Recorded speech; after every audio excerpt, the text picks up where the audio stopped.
rights has a lot of room for improvement.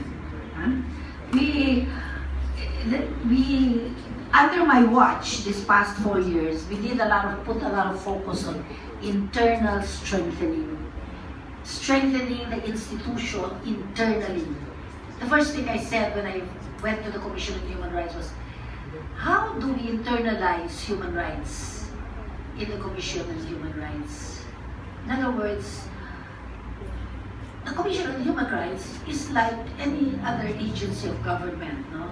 So many of them, or maybe not many, but a lot of them, think of it as an 8 to 5 type of activity. So meaning to say, after 5 o'clock, don't disturb me anymore. Or they just wait for complaints. So not all, but a number. And that's what life is all about. The reality of the ground. They're government employees. I found out that a number of them came from the Human Settlements program of Imelda Marcos. So whatever orientation they learned from Imelda Marcos during her time, they probably applied it in the beginning in the Commission on Human Rights. In other words, there's not enough of the CHR to do the, but we needed to have internal capacity building.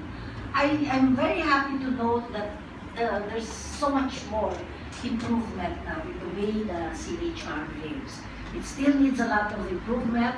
I need a lot of improvement. Everybody needs a lot of improvement. Nobody's perfect. But we certainly, like it's been pointed out in the discussions, in the answers now, no, that even according to the Paris principles, you have only one NHRI, but there's nothing to stop you from having more of the human rights organizations. Even the ombudsman in the field realm of the NHRIs is considered a human rights mechanism or institution. So that's the answer.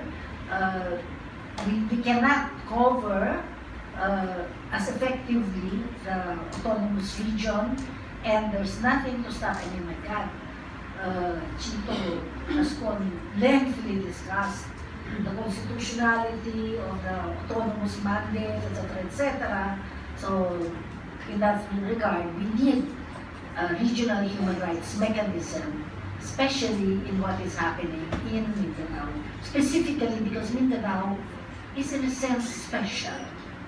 There's been a lot of fighting because there's been a lot of deprivation of the right and access to food, to shelter, to education, to the basic needs of human rights because of their particular experiences, against a backdrop of being one of the richest regions or areas of the Philippines in terms of natural resources. So that's the irony.